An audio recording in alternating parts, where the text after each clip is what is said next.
Hi. Okay, I'm here to show you how to get the incense burning really well. Sorry, I've got some tea that I was brewing over there. Doesn't that look beautiful? That actually is not going to be a tea I can ingest, or that I'm going to ingest, although I could ingest it. This is for a sacred bath. Sometimes I like just seeping it and pouring the liquid in so that I don't have to do all the cleanup in the bath. Okay, so one of the biggest things to consider when you are burning loose incense. So you're burning loose incense. These are the incenses that I make. And so if you're watching this video, it's probably because you have one. Isn't that one pretty? This is one I created just under this last new moon. So that's pretty. You're going to be burning it over a charcoal disc, which is it is what you put in a hookah. It's a hookah disc. So one of the most important things to remember is keep it in the foil. It's in the foil for a reason. Keep it in the foil. Don't take them out and put them in some cute container or whatever, because moisture can get to it. It draws moisture out of the air. This is charcoal, you know? And so keep it in the foil so it stays dry. I've had some people telling me I cannot keep my charcoal disc lit. And one of the reasons is because you're not storing it in the tin foil until the time of use. So store it in the tin foil, and then I use my tongs to hold it. These are nothing fancy. Oops. In fact, these are different tongs than I usually use. So, okay. So the other thing is you want to light it. So you can tell when it catches sparks. Don't light it in your dish. See how the sparks have started going through it?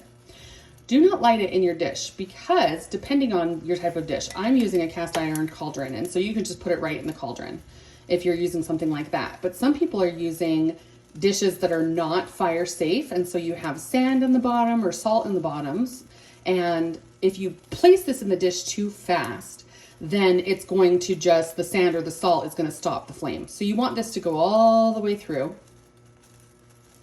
The biggest mistake I've seen of everybody is that they light it, they see, ooh, sparks, and then they put it down and they immediately start putting the incense on the charcoal disc.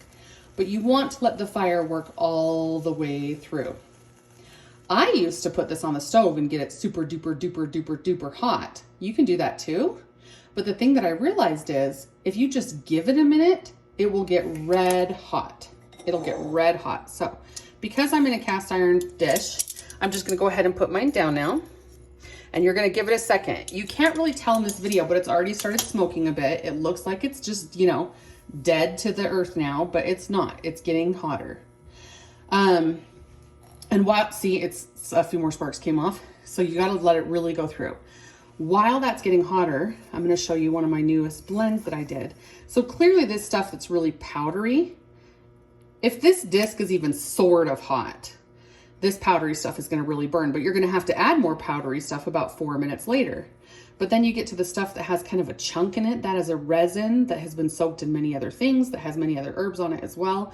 This will not do well on a charcoal briquette that you haven't given the opportunity to get really, really, really hot and let the flame do its work over a little bit of time. And so choose what you want to do. If you don't have a lot of time, great, you've got this, go for the powdery stuff. You just want to do a quick 4, 5, 7 minute thing. If you want something to burn for longer, sometimes I love the powdery stuff because it's like tending to the flame. You have to keep adding it, And when you make your own incense blends, you're gonna end up with a lot of powdery stuff. I don't want to just have it go to waste. I want to use it. And so quite often I use the powdery stuff, and I do it when I'm preparing for a ceremony, and really honestly, when I use it the most is when I'm sitting in contemplation and I have this whole thing next to me and I just keep adding a little powder every 4 to 7 minutes. Let's be honest, every 3 to 5 minutes, because it's like tending to the flame.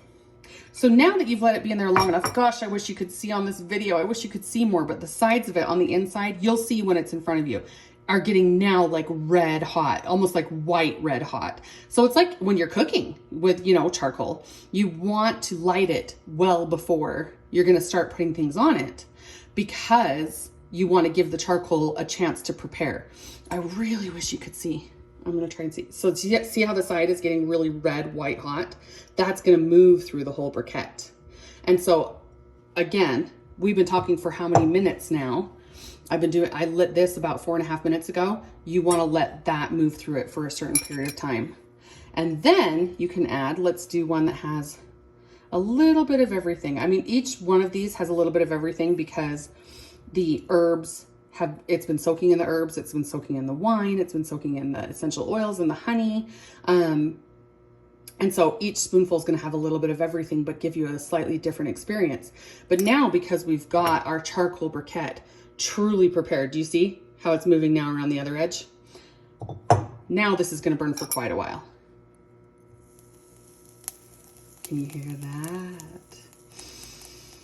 Ooh, smells like cedar and red wine and honey and copal and frankincense and rose, which was the intention. So this is how to burn loose incense. Hope you enjoyed.